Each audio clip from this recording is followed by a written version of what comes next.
ാത്തവൻ ദൈവത്തെ അറിഞ്ഞിട്ടില്ലെന്ന് പറയാൻ കാരണം പ്രിയമുള്ളവരെ, ഇന്ന് നമ്മൾ വിചാരിക്കും ഒരു ജാതിയിൽപ്പെട്ടവൻ ആ ജാതിയിൽപ്പെട്ടവനെ അല്ലെ അയൽവക്കക്കാർ തമ്മിൽ അല്ലെ ബന്ധുക്കാർ തമ്മിൽ കുടുംബക്കാർ തമ്മിൽ സ്നേഹിക്കുന്ന ഒരു കാലഘട്ടത്തിലാണ് നമ്മൾ ജീവിക്കുന്നത്. ഒരു സ്ഥലത്തിൻ്റെ പേര് ഞാൻ പറയുന്നില്ല. ആ സ്ഥലത്ത് ഞാൻ കുറ്റ്യാടി ഭാഗത്ത് മൃഗസംരക്ഷണ ജോലി ചെയ്തപ്പം ഞാൻ പറയട്ടെ, ഒരു പ്രദേശത്ത് സ്ഥലത്തിൻ്റെ പേര് ഞാൻ പറയുന്നില്ല, അവിടെ കല്യാണം നടത്തുകയാണെങ്കിൽ ഒരു രാഷ്ട്രീയക്കാരൻ്റെ പാർട്ടിക്കാരുടെ കല്യാണം മാത്രമേ അവിടെ എല്ലാവരും പോകുള്ളൂ. മരിച്ചാലും അതുപോലെ തന്നെ ഏത് പാർട്ടിക്കാരനാണോ മരിച്ചത് ആ പാർട്ടിക്കാരാണ് അവിടെ ചെല്ലുക, മറ്റൊരു ചെല്ലില്ല. പെണ്ണ് കൊടുക്കുന്നത് പോലും ഒരു രാഷ്ട്രീയ പാർട്ടിക്കാരൻ്റെ അവിടെ നിന്ന് പെണ്ണ് കൊടുക്കുകയാണെങ്കിൽ അവരേത് പാർട്ടിക്കാരാണ് എന്ന് ചോദിച്ചിട്ട് പെണ്ണ് പോലും കൊടുക്കുള്ളൂ. അങ്ങനെയാണ് അവിടെ ശവസംസ്കാരം, പെണ്ണ് കൊടുക്കൽ, എന്തിനും പറയുന്നത് ജോലി പോലും കൊടുക്കുന്നത് ഈ രാഷ്ട്രീയം നോക്കിയിട്ടാണ്. എന്നാൽ അതിലപ്പുറം ഇപ്പുറത്ത് ഇങ്ങോട്ട് വന്നാലോ ചിലർ ജോലി കൊടുക്കുന്ന മതം നോക്കിയിട്ടാണ്. സ്നേഹിക്കുന്നുണ്ട്, അതാത് മതത്തിൽപ്പെട്ടവരെ സ്നേഹിക്കുള്ളൂ. അങ്ങനെ ഇരിക്കുന്ന കാലഘട്ടത്തിലാണ് കർത്താവ് യേശു ക്രിസ്തു പറഞ്ഞ് സ്നേഹിക്കാത്തവൻ ദൈവത്തെ അറിഞ്ഞിട്ടില്ല.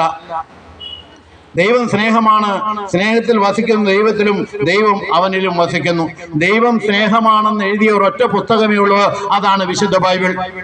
പ്രിയമുള്ളവരെ, ദൈവം സ്നേഹമാണ്, സ്നേഹത്തിൽ വസിക്കുന്നവൻ ദൈവത്തിൽ വസിക്കുന്നു എന്ന് പറയാൻ കാരണം സ്നേഹം തന്നെയായ കർത്താവ് യേശു ക്രിസ്തു ഇങ്ങനെ പറഞ്ഞിരിക്കുന്നു. ആദ്യം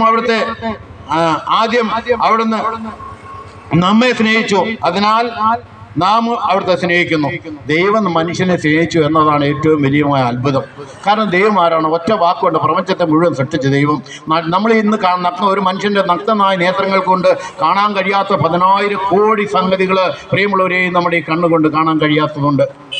ഒരു നക്ഷത്രത്തിൻ്റെ വലുപ്പം 300 ഭൂമിയുടെ വലുപ്പമുള്ള നക്ഷത്രങ്ങളുണ്ട്. നമുക്ക് എങ്ങനെ ചിന്തിക്കാൻ കഴിയും? അങ്ങനത്തെ കോടിക്കണക്കിന് നക്ഷത്രങ്ങളുണ്ട് ആകാശത്തിൽ, നമുക്കറിയില്ല. അപ്പോൾ മനുഷ്യൻ്റെ കണ്ണുകൊണ്ട് കാണാൻ കഴിയാത്ത ഒരുപാട് സംഗതികൾ ഭൂമിയിലുണ്ട് കേട്ടോ. അതുപോലെ തന്നെ നമ്മൾ ചെറിയ ചെടികളെക്കുറിച്ച് നമ്മൾ ഒരുപാട് 80 ഇപ്പം എനിക്ക് 68 വയസ്സായി.